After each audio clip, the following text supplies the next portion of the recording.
दोस्तों नमस्कार। इंस्पायर्ड जीवन चैनल में आपका स्वागत है। एक सामान्य सोच है कि समस्या से बचने का सबसे अच्छा तरीका है कि हम इंतजार करें और उम्मीद करें कि समस्या खुद ही ठीक हो जाएगी। लेकिन क्या यह सच है? क्या वाकई मुश्किलों का सामना करना और उनसे निपटना इतना आसान है? इस वीडियो में हम बात करेंगे कि समस्याओं के सामने खड़े होकर इंतजार करना सबसे अच्छा विकल्प नहीं है, समस्या में ही समाधान है। ये एक ऐसा मंत्र है जिसे हम सभी ने कहा है या सुना है, लेकिन क्या यह सच है? बहुत से लोग समस्याओं के सामने खड़े होकर बस इंतजार करते रहते हैं, आशा करते हैं कि समस्याएं अपने आप हल हो जाएंगी। यह हम आपको सिखाएंगे कि समस्याओं का सामना करना उन्हें हल करने का सही और प्रभावी तरीका है। इस वीडियो के माध्यम से हम सीखेंगे कि हमारी मेहनत, समर्पण और सही दिशा में कदम बढ़ाने से ही समस्याएं हल हो सकती हैं। तो इस वीडियो को देखें और सीखें कि समस्याओं का सामना करना और उन्हें हल करना ही सच्चा समाधान है। तो चलिए शुरू करते हैं दोस्तों। बहुत समय पहले की बात है। एक राज्य का राजा बहुत चिंतित था क्योंकि उसकी पत्नी का जन्मदिन नजदीक आ रहा था। यूं तो कहने को वह राजा था, लेकिन फिर भी उनके वैवाहिक जीवन में हजारों प्रकार की समस्याएं थीं। परंतु राजा जन्मदिन पर अपनी पत्नी को एक ऐसा उपहार देना चाहता था कि जिससे उनके जीवन में जो दुख है वह कम से कम उस दिन के लिए दूर चला जाए। वह अपनी पत्नी को खुश करना चाहता था, किंतु आपने देखा होगा कि यह कार्य बहुत ही मुश्किल है, क्योंकि हम आज तक किसी को खुश नहीं कर पाए।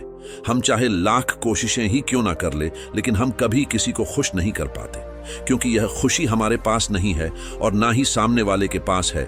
जो हमारे पास है ही नहीं, वह हम किसी और को कैसे दे सकते हैं? अर्थात अगर आपको किसी दूसरे को खुशी देनी है तो सबसे पहले आपको खुश होना होगा, आपको खुश महसूस करना होगा। अर्थात वह खुशी आपके पास होनी चाहिए, तभी तो आप किसी और को खुश रख सकते हैं।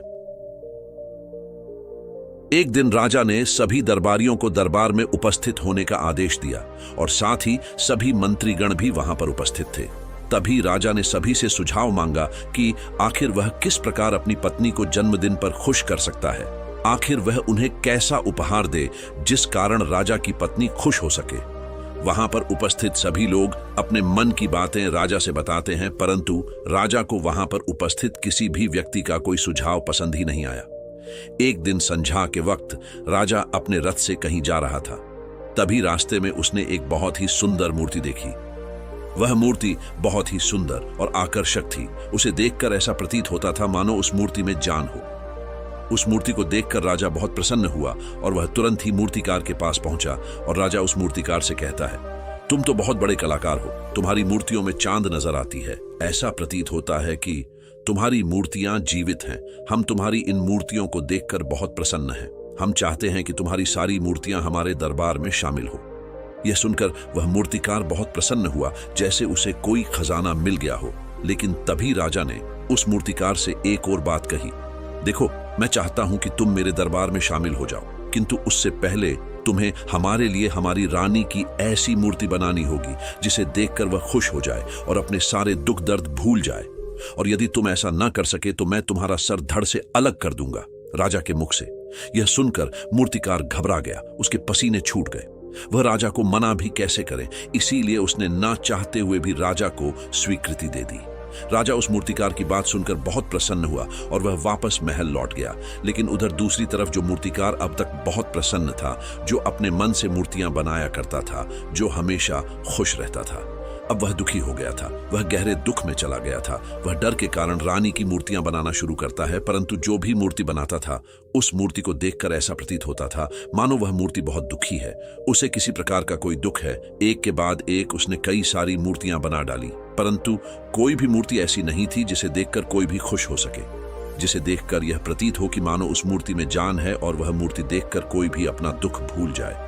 और यह इस कारण हो रहा था क्योंकि मूर्तिकार भीतर से बहुत दुखी था, जो उसकी मूर्तियों के रूप में साफ और स्पष्ट नजर आ रहा था। राजा ने उस मूर्तिकार को 1 सप्ताह का समय दिया था, किंतु 4 दिन तो उसने यूं ही व्यर्थ कर दिए। अब उसके पास केवल 3 दिन का ही समय बचा था, जिसके बारे में सोच सोचकर उस मूर्तिकार का गला सूखा जा रहा था। डर के कारण अब उसके हाथ पैर भी काम करना बंद कर चुके थे। उसके हाथ से हथौड़ी और छीनी तक नहीं चल रही थी और उसे अपना भविष्य नजर आ रहा था। उसे नजर आ रहा था कि राजा उसे मृत्यु दंड दे रहा है। उसके बाद उसके परिवार का क्या होगा, उसके परिवार को कौन संभालेगा, यह सोच सोचकर उस मूर्तिकार का मन बैठा जा रहा था। तभी उसने एक योजना बनाई। वह अपने परिवार को साथ लेकर रात ही में गांव छोड़कर चला जाएगा। यह सोचकर वह तुरंत घर लौटा।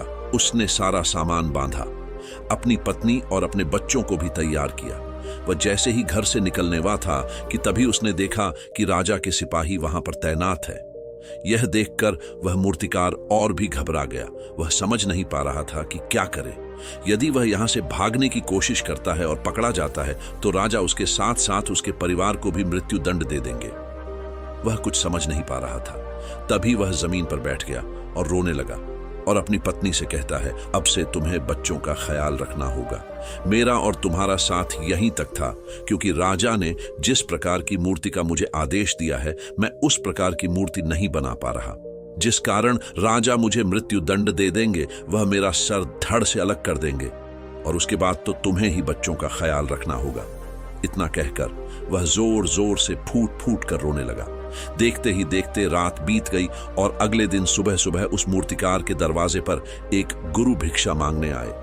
मूर्तिकार ने उन्हें भिक्षा लाकर दी तो मूर्तिकार बहुत परेशान लग रहा था, जिसे देखकर गुरुवर उस मूर्तिकार से कहते हैं, बेटा, हमारे जीवन में दुख और सुख तो आते ही रहते हैं, हमारे जीवन में दुख और समस्याएं तो होती ही हैं, किंतु इन सभी दुख और समस्याओं का समाधान और निवारण भी होता है, परंतु हम केवल दुख और समस्याएं ही देखते हैं। उन दुख और समस्याओं के छिपे निवारण और समाधान को हम कभी नहीं देख पाते।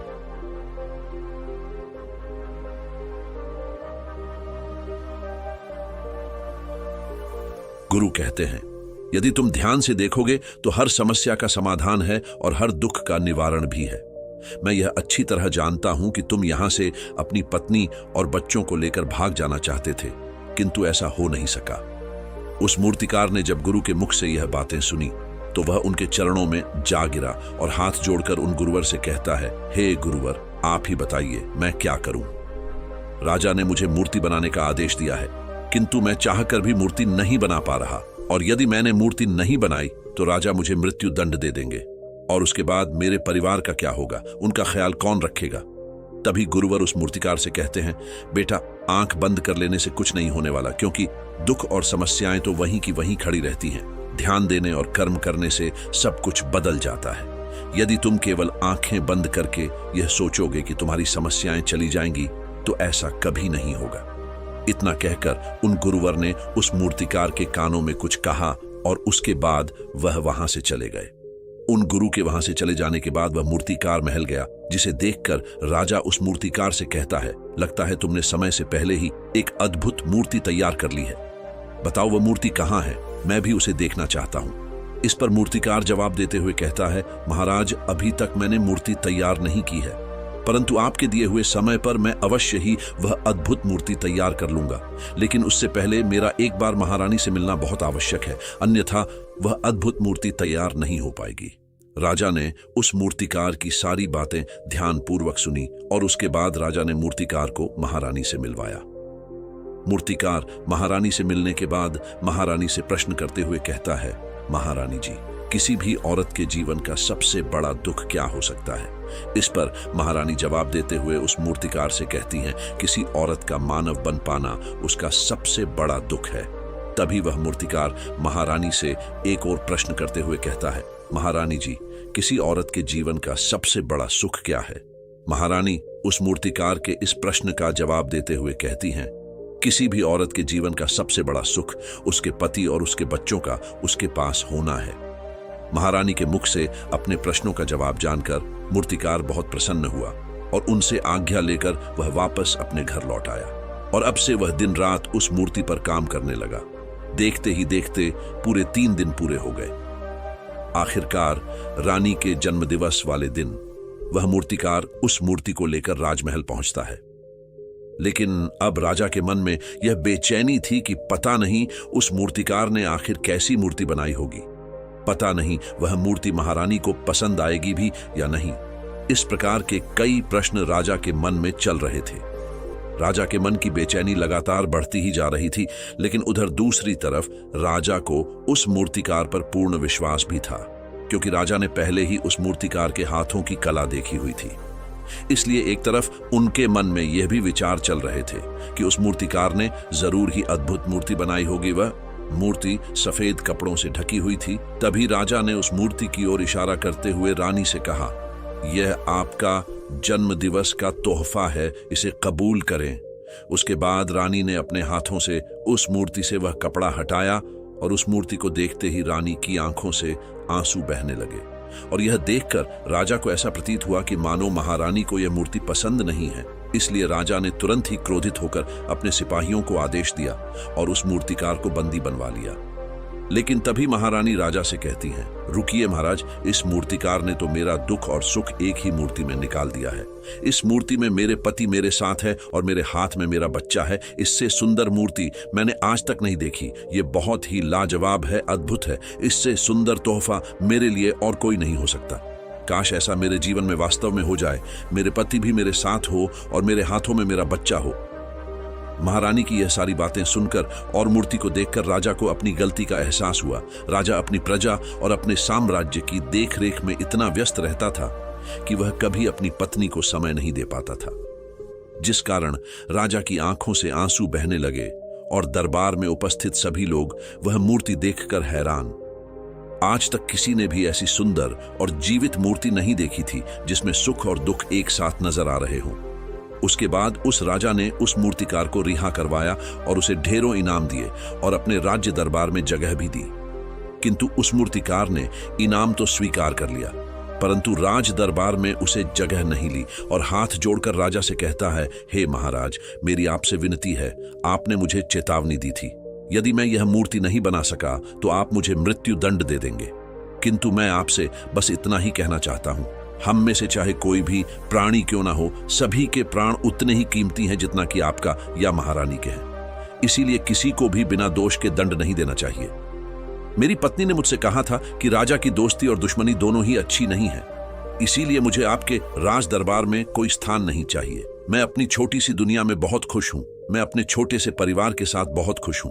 मैं आज तक जो करता आया हूं मुझे वह पसंद है और मैं अपने पूरे जीवन काल वही करना चाहता हूं। मैं जैसा हूं, जिस हाल में हूं, मुझे बहुत प्रसन्नता है कि मैं आज इतना खुशहाल इंसान हूं। अब मुझे आज्ञा दीजिए। इतना कहकर वह मूर्तिकार वहां से चला गया। दोस्तों, इसी प्रकार हमारे जीवन में भी बहुत बड़े बड़े संकट और दुख आते जाते हैं, किंतु वास्तव में तो यह दुख और संकट हमें कुछ सिखाने के लिए आते हैं। किंतु हम तो केवल उन दुख और समस्याओं को ही देखते रह जाते हैं। हम उनका निवारण खोजने का तनिक भी प्रयास नहीं करते और जब हम दुख के समय क्रोध करते हैं तो हम वास्तविकता में अपना ही नुकसान कर लेते हैं और मानसिक स्तर पर कमजोर भी बन जाते हैं। इसीलिए महात्मा बुद्ध कहते हैं कि यदि दुख है तो उसका निवारण भी है, यदि समस्या है तो उसका समाधान भी है। इसीलिए केवल दुख में उलझे मत रहिए, बल्कि उस दुख का निवारण कीजिए और यही आपको करना चाहिए। केवल हाथ पर हाथ धरे बैठे रहने से या फिर यूं ही समय को व्यर्थ गंवाने से आपको कभी भी उसका निवारण नहीं मिलेगा, बल्कि जितना आप उस दुख और समस्या से अपनी जान छुड़ाकर भागने की कोशिश करेंगे, उतनी ही तीव्रता से आपके पीछे भागेगी और जैसे जैसे समय बीतता जाएगा वह दुख और समस्या और भी विकराल रूप ले लेगी और तब उसका सामना करना और भी मुश्किल हो जाएगा।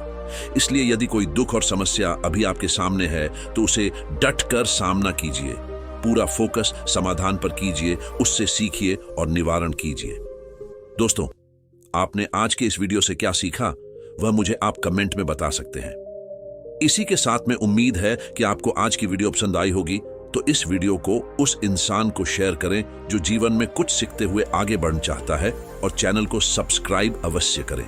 तो चलिए फिर मिलते हैं ऐसी ही मार्गदर्शक, प्रेरणा और ज्ञान से भरी हुई एक और नई वीडियो में एक नए मैसेज के साथ। तब तक के लिए अपना ख्याल रखें, सकारात्मक रहे, सदा खुश रहे।